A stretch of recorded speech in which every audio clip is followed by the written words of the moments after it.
तो यहाँ है नहीं है। अगर मैं 6 को चेक करूँ तो 6 को बताएगा, 5 को चेक करूँगा तो 5 को बताएगा।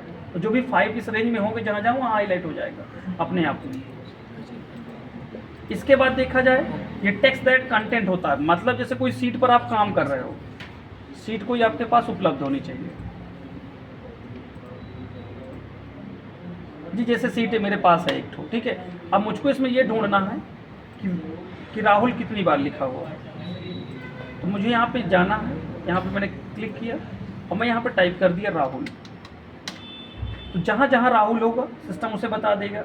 या मुझे चेक करना है कि आर कहाँ कहाँ लिखा, तो जहाँ जहाँ आर होगा सिस्टम मुझे ढूंढ के दे देगा। एक अल्फ़ाबेट भी कर सकते हैं, एक चीज़ भी आप हाईलाइट कर सकते हैं। ये काफ़ी काम की चीज़ें, इनको ध्यान से देखिएगा। इसके बाद अगर देखा जाए तो यहाँ पे देखिए दे रखा है डेट से जुड़ा टॉपिक। अगर हम सिस्टम में डेट चेक करना चाहें कि आज कौन सी डेट है, कल कौन सी डेट होगी, कैसे पता करेंगे? तो सिस्टम के कैलकुलेटर यहाँ के हिसाब से सिस्टम काम करेगा। ध्यान देना, अपनी मर्जी से आप कुछ नहीं कर सकते। यहाँ पे गए, अगर हमें चेक करना है सिस्टम में डेट से जुड़ा होता है ये टॉपिक। टुडे का मतलब होता है आज की डेट क्या है? 22। आज 23 है, लेकिन सिस्टम के हिसाब से आज तो 22 ही दिखा रहा है ना, सिस्टम में तो 22 पड़ी है, तो 22 ही सिस्टम मानेगा। और टुमारो जो आने वाली कल होगी वो 23 ही होगी, और जो दिन बीत जाएगा वो आज ही का दिन होगा। दिस वीक या सप्ताह कहाँ तक जाएगा? लास्ट वीक तो हमारा महीने के लास्ट में दिखाएगा। दिस वीक या सप्ताह कहाँ तक जाएगा? तो शनिवार पड़ेगा, कब पड़ेगा? 27 को पड़ने वाला है। और नेक्स्ट वीक चेक करना है आपको, तो नेक्स्ट वीक भी आप चेक कर सकते हैं। नेक्स्ट अगला शनिवार 4 तारीख को पड़ेगा। दिस मंथ या महीना अगर आपको चेक करना है तो दिस मंथ भी आप चेक कर सकते हैं, ये महीना 30 का है। अगर नेक्स्ट मंथ भी आपको चेक करना तो आप नेक्स्ट मंथ भी, लास्ट मंथ तो बताएगा दिसंबर को लास्ट में, आप खींच के ट्राई कर लीजिएगा। यहाँ पे जाइएगा, चेक कर सकते हैं हम लोग इसको। देखिए अगला महीना हमारा 31 का है, ये दिखा रहा है, ये यहाँ से चलेगा यहाँ तक आएगा। ये डेट से जुड़ा टॉपिक जो होता है वो यहाँ से कर सकते हैं। डुप्लीकेट और यूनिक चेक करना है। अब इस सीट पे देखिए डुप्लीकेट कौन है, यूनिक कौन है, इस रेंज में चेक करना है हमको। सिस्टम इसको भी बताएगा आपको। यहाँ पे आइए डुप्लीकेट, इसमें ये सभी डुप्लीकेट है। ऑप्शन भी कई बार रिपीट है, ये चीज़ें डुप्लीकेट नहीं है। 26 डेज डुप्लीकेट नहीं ना, 20 डेज डुप्लीकेट नहीं है। यूनिक का मतलब जिनका कोई डुप्लीकेट ना हो। महेंद्र, इनका डुप्लीकेट कोई है ही नहीं इस रेंज में। हाँ, समझ गए? तो कभी भी ये संख्याएं छांट सकते हैं। और देखिए ये टॉप 10 आइटम, सबसे टॉप 10%, सबसे बॉटम आइटम, मतलब सबसे महंगा और सबसे सस्ता, ये चीज़ यहाँ कैसे इंडिकेट करेंगे? दो डिजिट में चलेगा, ये 3 डिजिट में नहीं काम करेगा। जैसे मैंने 10 यहाँ कर दिया, ये 10 तक। यहाँ पे टॉप 10 दो संख्याओं को बताएगा सिस्टम। तो टॉप 10 का मतलब यहाँ पे दो सबसे बड़े महंगे आइटम कौन है? 9 और 10 है। तो अगर यहाँ पे देखा जाए सबसे जो टॉप 10 संख्याएं हैं वो 9 और 10 है। और इसके बाद देखा जाते हैं, सबसे बड़ा परसेंटेज भी इन्हीं को इंडिकेट करेगा, 10 को। सबसे बड़ा परसेंटेज यहाँ पे 10 ही कहलाएगा। परसेंट में रखो चाहे वैल्यू में रखो। बॉटम का मतलब होता है सबसे छोटा परसेंटेज कौन है, सबसे छोटा आइटम कौन है? 1 और 2 सबसे छोटे आइटम है यहाँ पे। और यहाँ पे देखा जाए सबसे छोटा परसेंटेज अगर आप चेक करोगे तो सबसे छोटा परसेंटेज आपको 1 ही कहलाएगा।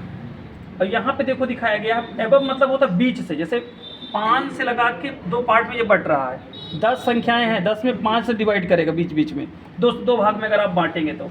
एबव का मतलब होता है 20 से, तो बीच का मतलब 5 के ऊपर की संख्या। अब बिलो का मतलब होता है उसके नीचे की संख्याओं को इंडिकेट करेगा, 5 के नीचे वाली संख्याओं को बिलो में ले जाएगा उसको। अगर मैं 20 लिख दूँ तब क्या करेगा सिस्टम? जितना इसमें लिखा है उसका डिवाइड बाई करके प्लस और माइनस करेगा। जैसे 20 होता तो 10 का करेगा। अब देखो 10 का ये बताएगा। अगर मैं यहाँ पे चेक करूँ एबव मतलब बड़ी एवरेज वाली वैल्यू, तो यहाँ पे 10 के ऊपर जो वैल्यू देगा 11 के बाद को हाईलाइट करेगा सिस्टम। अगर बिलो कर दूँगा तो उसके नीचे का हाईलाइट करके दिखाएगा। इसके बाद अगर हम लोग चेक करें तो ये आइकॉन के हिसाब से भी, संख्याओं के हिसाब से यहाँ थोड़े स्टाइल डाल सकते हैं। देखो ऐसे, हाँ, यहाँ से भी डाल सकते हैं। ये आइकॉन होता है, जैसे मान लो नेटवर्क होता है, जैसे हम 20 डिजिट ले रखे हैं, तो 20 डिजिट के बाद 1 में इतना नेटवर्क भी बढ़ते बढ़ते ये बढ़ता चला गया। इसमें एक मैजिक भी होता है, दिखाते हैं हमको। मैं थोड़ा सा जूम करके कलर डाल देता हूँ स्क्रीन पर, ब्लैक। याद रखना, मैं यहाँ पे एक फार्मूला पास करूँगा। आप लोगों ने क्रिसमस आता है? क्रिसमस, ये यहाँ पे एक नंबर आया होगा, अलर्ट किया होगा, तो मैं यहाँ पे आइकॉन डाल देता हूँ, ये वाला आइकॉन ऐसे रैंडमली। इसको मैं यहाँ से सेट कर लेता हूँ। इसको मैंने कॉपी कर लिया, कॉपी करके मैंने, या तो मुझको इसको पकड़ के इसको जहाँ तक मुझे चाहिए मैंने ले लिया, ठीक है। और मैं इसको क्या कर लेता हूँ, इसकी कॉलम की विड्थ जो है सही कर लेता हूँ, 4 का साइज कर दिया, और इसको थोड़ा सा और खींच लेना, फिर इसे कॉपी करना, यहाँ पे कर्सर रख के पेस्ट कर देना। अब 20 से यहाँ पे पकड़ के ये दोनों संख्याओं को कॉपी करके यहीं रख लेना, थोड़ा सा ध्यान देना पड़ेगा।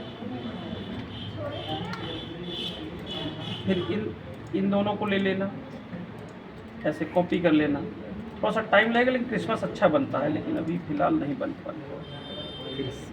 हाँ, ये थोड़ा सा ये ज़्यादा हो रहा है, इधर एक संख्या होनी चाहिए हमारे पास। तो थोड़ा सा मैं इसको बड़ा कर लेता, इसको भी थोड़ा सा विड्थ कम थी मेरे पास, तो इसको और थोड़ा चौड़ाई से लेकर चलते तो अच्छा लगता है।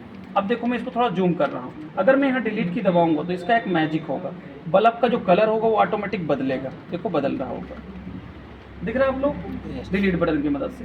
तो ये आइकॉन इसी तरीके बनाए जाते हैं, जैसे क्रिसमस वगैरह बनाते हैं, इनको यूज़ कर सकते हैं। नेटवर्क है आज ये देखा जा सकता है। ये न्यू रूल्स क्या होता है इसको भी समझ लो। अगर मैंने यहाँ पे कंडीशन अप्लाई कर दी, यहाँ पे कई तरीके की कंडीशन होती है, जैसे मैंने यहाँ पे कर दिया नंबर, परसेंट भी कर सकते हैं, फार्मूला भी कर सकते हैं, नंबर में कर रहा हूँ। अगर मैंने यहाँ 33 लिख दिया, मैंने कहा 33 के नीचे जो भी संख्या मैं टाइप करूँ वो रेड में आए, और 33 के ऊपर जो भी मैं संख्या टाइप करूँ ऊपर उसका कलर कहते हैं ग्रीन आए। इस रेंज में मैं कहीं पे भी कोई भी कंडीशन दूंगा, जब भी मैं 33 लिखूंगा तो मेरा कलर ग्रीन होगा, 32 लिखूंगा तो ऑटोमेटिक रेड हो जाएगा, और उसके ऊपर कोई भी संख्या आप लिखो ऑटोमेटिक ग्रीन कर देगा। तो ये चीज़ कंडीशन से यहाँ से न्यू से अप्लाई कर सकते हैं। अगर इसे हटाना है तो आप यहाँ से क्लियर कर सकते हैं। मैनेज का मतलब देखो क्या होता है, मैनेज का काम मतलब होता है, मतलब कोई काम आपने कर लिया उसको जाके यहाँ से एडिट करके फिर से सुधार कर सकते हो। चाहो तो आप इसको इस रेंज को डिलीट भी मार सकते हो, चाहो तो नया फिर से लगा सकते हो। तो ये एक मतलब मॉडिफिकेशन ऑप्शन होता है जो कि आप किया कर जा सकता है, हट जाएगा। ठीक है, तो आप लोग clipboard, font, alignment, number, condition की ये चीज़ें चेक करेंगे, तब मैं इसको आगे पढ़ाऊँगा।